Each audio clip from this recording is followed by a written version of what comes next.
Todas y todos tenemos los mismos derechos y debemos tener acceso a ellos sin discriminación. Igualdad de género. Es importante que la sociedad reconozca que la mayoría de la población somos mujeres. Todo esto hoy en el Parlamento Abierto es de todas y todos.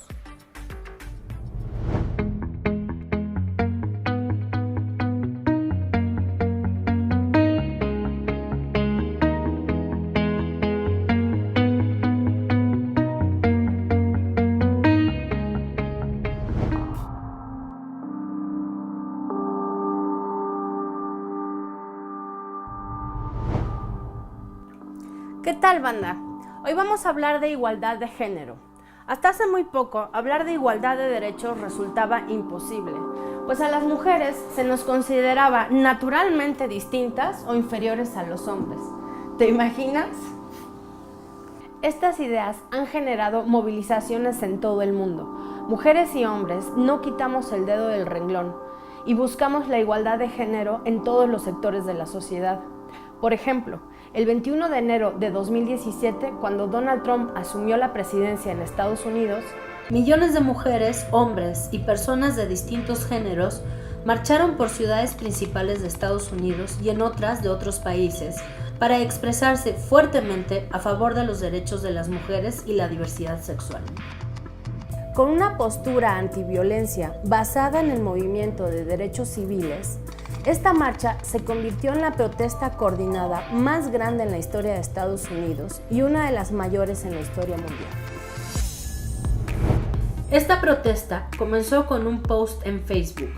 Justo cuando supimos que Trump sería el próximo presidente de los Estados Unidos, la abogada Teresa Schuch y la diseñadora Bob Bland sugirieron protestar contra lo que representaba ese resultado electoral.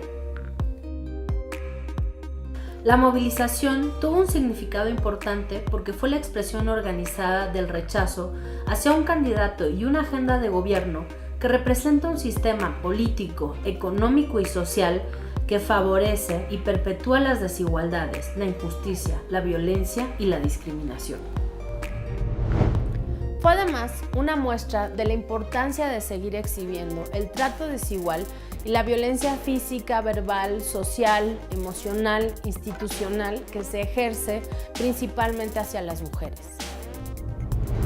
El 24 de abril de 2016, en México hubo protestas y marchas con la consigna #VivasNosQueremos. Miles de mujeres, colectivos feministas, solas o en grupos organizados, partieron de Ecatepec en el Estado de México, lugar en donde las desapariciones y los feminicidios son numerosos.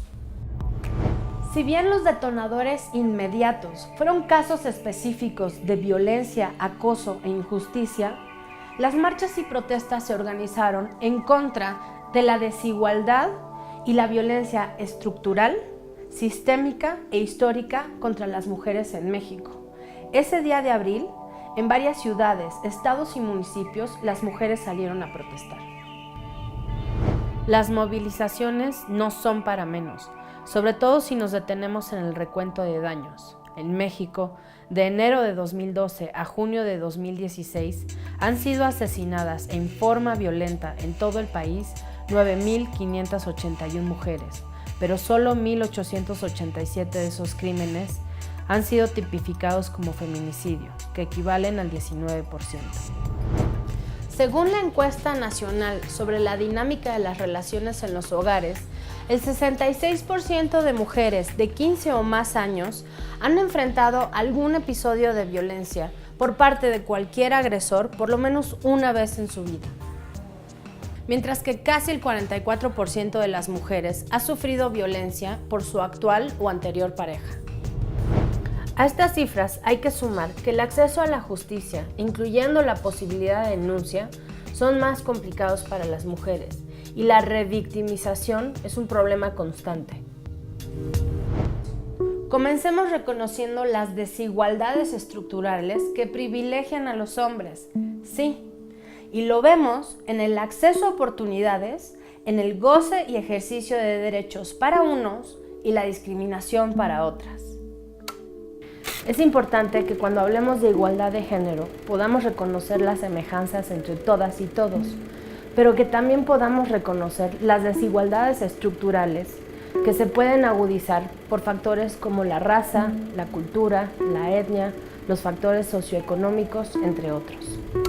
El concepto de igualdad debe entenderse como un derecho humano que obliga al Estado en los siguientes ámbitos.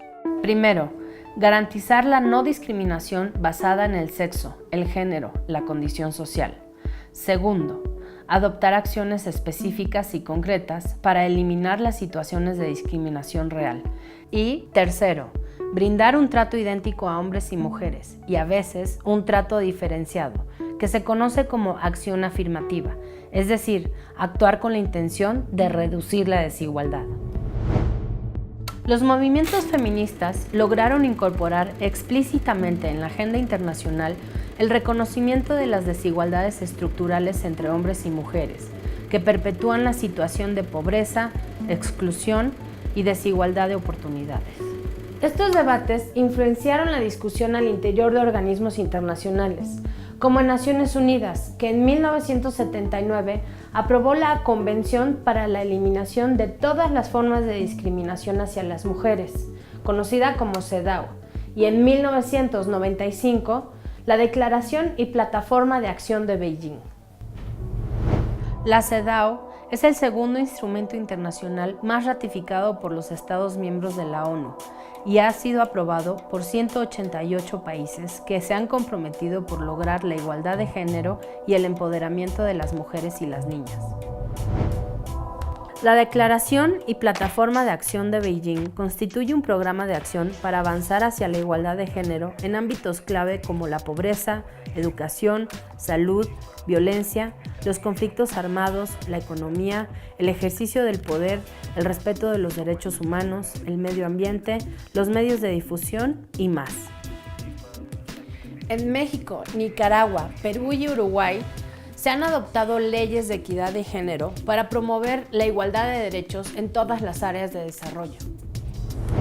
En nuestro país, con el resultado en la elección de 1994, la representación parlamentaria de las mujeres aumentó y la reforma electoral de 1996 incorporó las cuotas de género como una acción afirmativa que decía que ninguno de los dos sexos podría representar más del 70% de los candidatos de cualquier lista.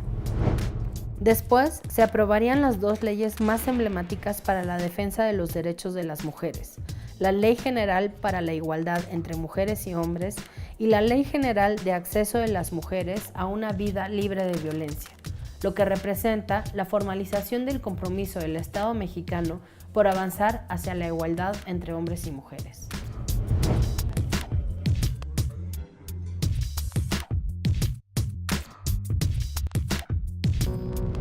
Como hemos mencionado antes, un parlamento abierto es una herramienta para mejorar el funcionamiento del poder legislativo, para reducir la brecha entre este y la sociedad y que se discuta lo que realmente nos importa, de tal forma que todas y todos podamos participar y estar informados. Bajo ese entendido, un parlamento abierto debe ser incluyente.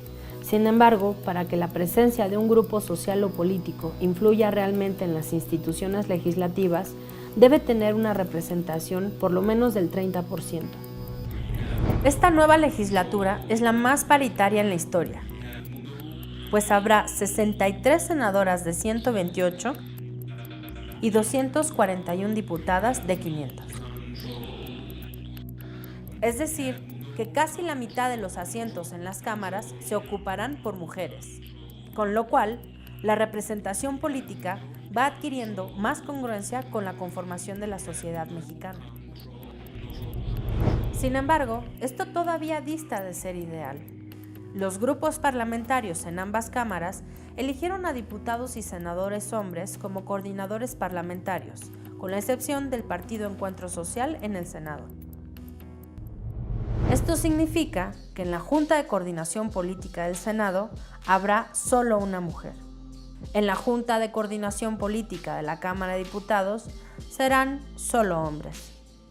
En el otro órgano de gobierno, la mesa directiva, hay mayor paridad. En la de Senado hay 4 mujeres y 4 hombres. En la de diputados hay 9 mujeres y 3 hombres. Sin embargo, las presidencias de ambas mesas también están a cargo de hombres. Entonces, la paridad casi exacta deberá reflejarse en la integración de las comisiones. Al igual que el Parlamento abierto, la igualdad de género va ganando espacios. Por ejemplo, entre 2007 y 2014 funcionó la Mesa Interinstitucional de Presupuestos hacia la Igualdad de Género, integrada por la Comisión de Equidad de Género, el Instituto Nacional de las Mujeres, las Secretarías de Hacienda y Crédito Público, de Salud, Desarrollo Social y Función Pública. Además, el Centro de Estudios para el Adelanto de las Mujeres y la Equidad de Género y la Coalición por la Salud de las Mujeres, que es un colectivo de organizaciones de la sociedad civil trabajando sobre salud, derechos sexuales y reproductivos. Una de las demandas más importantes de la coalición es que se etiquetaran los recursos, es decir, que se identificara claramente el monto, el objetivo, el lugar y cómo se iban a utilizar esos recursos. Esta acción afirmativa logró plasmarse con la creación del anexo para la igualdad entre mujeres y hombres en el decreto de presupuestos de la Federación.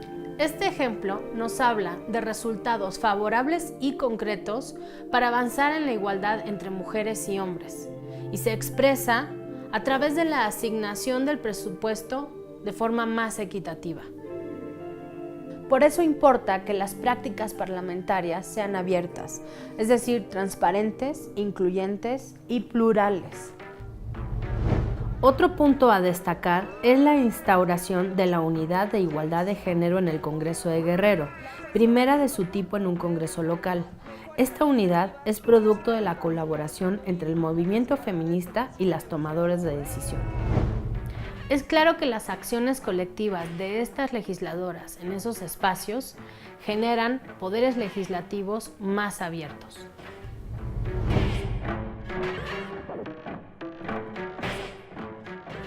Sheila, muchísimas gracias. Bienvenida al Parlamento es Abierto de Todas y Todos. No, al contrario, gracias a ustedes. Buenas tardes. ¿Por qué no nos cuentas un poco qué es lo que hace la unidad?